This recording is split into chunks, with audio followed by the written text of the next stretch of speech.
வணக்கம் நண்பர்களே. இப்போ நீங்கள் பார்க்குற நபர் யாருன்னா ஜார்ஜ் கார்லின். இவர் ஒரு ஸ்டாண்டப் காமெடியன், அதாவது நகைச்சுவையாக பேசுபவர். இவர் ரொம்ப ஃபேமஸான ஆள். இவர் நகைச்சுவையாக பேசுகிறது மட்டும் இல்லை, இவர் ஒரு பகுத்தறிவாளனும் கூட. எனக்கு இவரோட பேச்சு ரொம்ப பிடிக்கும். இவர்கிட்ட இருக்கக்கூடிய தனித்தன்மை என்ன அப்படின்னு நீங்கள் பார்த்தீங்கன்னா, நகைச்சுவையோட ஆகச்சிறந்த கருத்துக்களையும் சொல்லுவார். அதான் இவருடைய தனித்துவம். இவர் இறந்து கிட்டத்தட்ட 12 வருஷம் ஆயிடுச்சு. ஆனால் இவர் 20 வருடங்களுக்கு முன்பு உடலின் எதிர்ப்பு சக்தி தொடர்பாக ஒன்று பேசியிருப்பார். அவர் அன்னைக்கு பேசுனது இன்னைக்கு எவ்வளோ ரெலவெண்ட்டாக இருக்குது அப்படிங்கிறத நீங்கள் பாருங்களேன். இது ரொம்ப ஒரு இன்ட்ரெஸ்டிங்கான ஒரு பேச்சாக இருந்தது. அதனால் உங்கள்கிட்ட நான் பகிர்ந்து கொள்ளலாம் அப்படின்னு நான் நினச்சேன். அதே சமயம் இவருடைய பேச்சை முழுவதுமாக கேட்டுவிட்டு அதை ஒழுங்காக நீங்கள் புரிஞ்சுக்கிட்டு அதுக்கப்புறம் உங்களை சுற்றி இருக்கக்கூடிய மக்களையும் ஊடகங்களையும் நீங்கள் பார்த்தீங்க அப்படின்னா செம காமெடியாக இருக்கும். சரி பாருங்கள். It's just one more way of reducing your liberty and reminding you that they can fuck with you anytime they want. As long as you put up with it. As long as you put up with it. Which means, of course, anytime they want. Because that's what Americans do now. They're always willing to trade away a little of their freedom in exchange for the feeling, the illusion of security. What we have now is a completely neurotic population obsessed with security and safety and crime and drugs and cleanliness and hygiene and germs. There's another thing. Germs. Where did this sudden fear of germs come from? In this country. Have you noticed this? The media constantly running stories about all the latest infections, salmonella, E. coli, hantavirus, bird flu, and Americans they panic easily, so now everybody's running around scrubbing this and spraying that and overcooking their food and repeatedly washing their hands, trying to avoid all contact with germs. It's ridiculous, and it goes to ridiculous lengths. In prisons, before they give you a lethal injection, they swab your arm with alcohol. It's true. It's true. It's true. Well, they don't want you to get an infection. And you can see their point. Wouldn't want some guy to go to hell and be sick. It would take a lot of the sportsmanship out of the whole execution. Fear of germs. Why, these fucking pussies. You can't even get a decent hamburger anymore. They cook the shit out of everything now because everybody's afraid of food poisoning.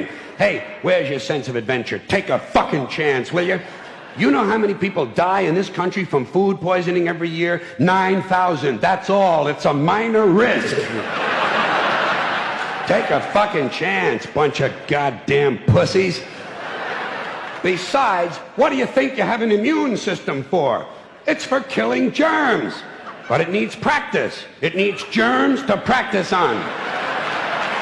So listen. If you kill all the germs around you and live a completely sterile life, then when germs do come along, you're not going to be prepared. And never mind ordinary germs. What are you going to do when some super virus comes along that turns your vital organs into liquid shit? I'll tell you what you're going to do. You're going to get sick, you're going to die, and you're going to deserve it because you're fucking weak and you got a fucking weak immune system. Now, God damn it. Hey. All right. Let me tell you a true story about immunization, okay? When I was a little boy in New York City in the 1940s, we swam in the Hudson River, and it was filled with raw sewage, okay? We swam in raw sewage, to cool off. And at that time, the big fear was polio. Thousands of kids died from polio every year. But you know something? In my neighborhood, no one ever got polio. No one, ever. You know why? Because we swam in raw sewage. It strengthened our immune systems. The polio never had a prayer. We were tempered in raw shit. So personally, I never take any special precautions against germs. I don't shy away from people who sneeze and cough. I don't wipe off the telephone. I don't cover the toilet seat. And if I drop food on the floor, I pick it up and eat it. I eat it. Yes, I do. Even if I'm at a sidewalk cafe in Calcutta, the poor section, on New Year's morning during a soccer riot.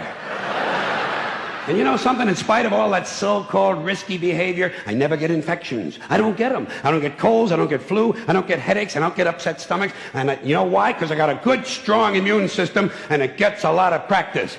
My immune system is equipped with the biological equivalent of fully automatic military assault rifles with night vision and laser scopes.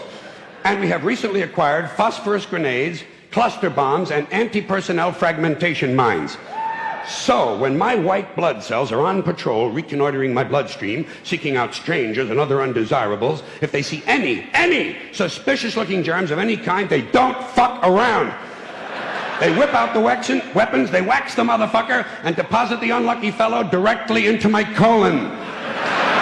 Into my colon. There's no nonsense. There's no Miranda warning. There's none of that 3 strikes and you're out shit. First defense, bam! Into the colon you go.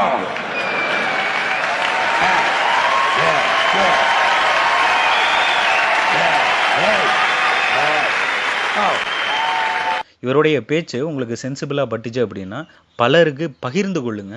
இந்த புரிதல் பலருக்கு பயனுள்ளதாக அமையும் அப்படின்னு நான் நினைக்கிறேன். நன்றி, வணக்கம்.